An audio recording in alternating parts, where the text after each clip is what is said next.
Lucas 8. E aconteceu, depois disto, que andava de cidade em cidade, e de aldeia em aldeia, pregando e anunciando o evangelho do reino de Deus, e os 12 iam com ele.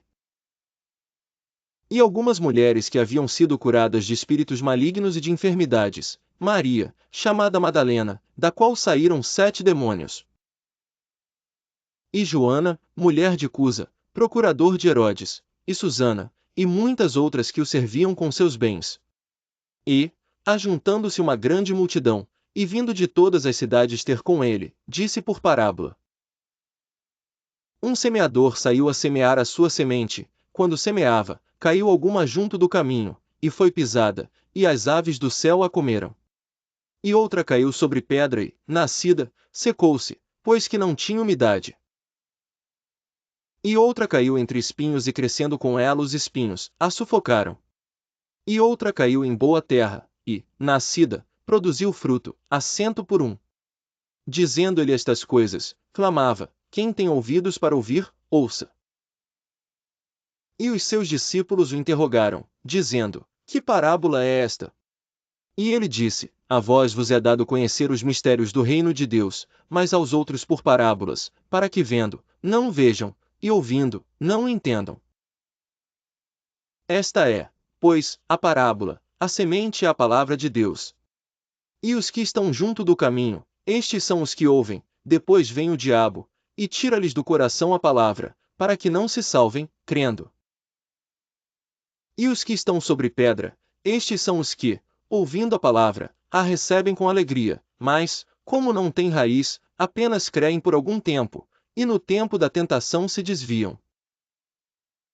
E há que caiu entre espinhos, esses são os que ouviram e, indo por diante, são sufocados com os cuidados e riquezas e deleites da vida, e não dão fruto com perfeição. E há que caiu em boa terra, esses são os que, ouvindo a palavra, a conservam num coração honesto e bom, e dão fruto com perseverança. E ninguém, acendendo uma candeia, a cobre com algum vaso, ou a põe debaixo da cama, mas põe-na no velador, para que os que entram vejam a luz. Porque não há coisa oculta que não haja de manifestar-se, nem escondida que não haja de saber-se e vir à luz. Vede, pois, como ouvis, porque a qualquer que tiver lhe será dado, e a qualquer que não tiver até o que parece ter lhe será tirado. E foram ter com ele sua mãe e seus irmãos, e não podiam aproximar-se dele, por causa da multidão. E foi-lhe informado por alguns, que diziam: estão lá fora tua mãe e teus irmãos, que querem ver-te. Mas, respondendo ele, disse-lhes: minha mãe e meus irmãos são aqueles que ouvem a palavra de Deus e a executam. E aconteceu que, num daqueles dias, entrou num barco com seus discípulos, e disse-lhes: passemos para o outro lado do lago. E partiram. E, navegando eles, adormeceu, e sobreveio uma tempestade de vento no lago, e enchiam-se de água, estando em perigo. E, chegando-se a ele, o despertaram, dizendo: Mestre, mestre, perecemos. E ele, levantando-se, repreendeu o vento e a fúria da água, e cessaram, e fez-se bonança. E disse-lhes: onde está a vossa fé? E eles, temendo, maravilharam-se, dizendo uns aos outros: quem é este, pois, que até aos ventos e à água manda, e lhe obedecem?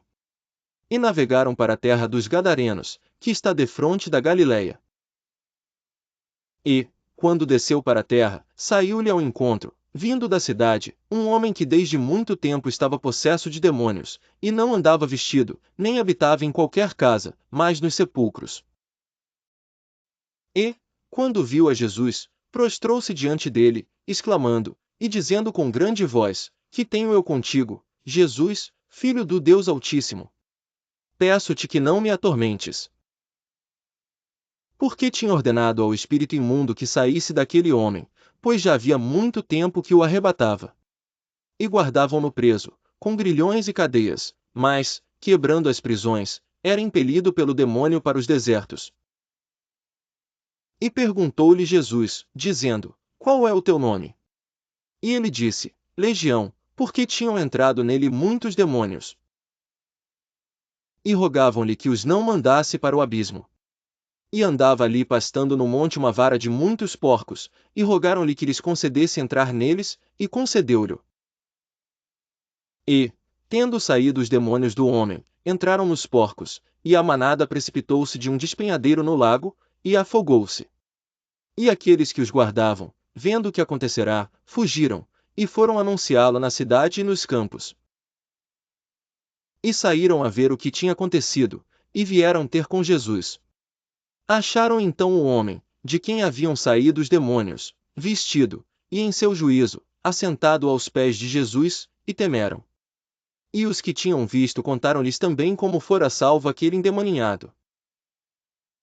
E toda a multidão da terra dos Gadarenos ao redor lhe rogou que se retirasse deles, porque estavam possuídos por grande temor. E entrando ele no barco, voltou. E aquele homem, de quem haviam saído os demônios, rogou-lhe que o deixasse estar com ele, mas Jesus o despediu, dizendo: Torna para tua casa, e conta com grandes coisas te fez Deus. E ele foi apregoando por toda a cidade com grandes coisas Jesus lhe tinha feito. 40 E aconteceu que, quando voltou Jesus, a multidão o recebeu, porque todos o estavam esperando. E eis que chegou um homem de nome Jairo, que era príncipe da sinagoga, e, prostrando-se aos pés de Jesus, rogava-lhe que entrasse em sua casa. Porque tinha uma filha única, quase de 12 anos, que estava à morte. E indo ele, apertava-o a multidão. E uma mulher, que tinha um fluxo de sangue, havia 12 anos, e gastara com os médicos todos os seus bens, e por nenhum pudera ser curada. Chegando por detrás dele, tocou na orla do seu vestido, e logo estancou o fluxo do seu sangue. E disse Jesus: Quem é que me tocou? E, negando todos, disse Pedro e os que estavam com ele: Mestre, as multidões te apertam e pressionam, e dizes: Quem é que me tocou? E disse Jesus: Alguém me tocou, porque bem conheci que de mim saiu o poder. Então, vendo a mulher que não podia ocultar-se, aproximou-se tremendo e, prostrando-se ante ele, declarou-lhe diante de todo o povo a causa por que ele havia tocado, e como logo sarara. E ele lhe disse: Tem bom ânimo, filha, a tua fé te salvou, vá em paz. Estando ele ainda falando, chegou um dos do príncipe da sinagoga, dizendo: A tua filha já está morta, não incomodes o mestre. Jesus, porém, ouvindo, respondeu-lhe, dizendo: Não temas, crê somente, e serás salva. E, entrando em casa, a ninguém deixou entrar, senão a Pedro, e a Tiago, e a João, e ao pai e à mãe da menina. E todos choravam, e a pranteavam, e ele disse: Não choreis, não está morta, mas dorme. E riam-se dele, sabendo que estava morta. Mas ele, pondo-os todos fora, e pegando-lhe na mão, clamou, dizendo: Levanta-te, menina. E o seu espírito voltou, e ela logo se levantou, e Jesus mandou que lhe dessem de comer. E seus pais ficaram maravilhados, e ele lhes mandou que a ninguém dissessem o que havia sucedido.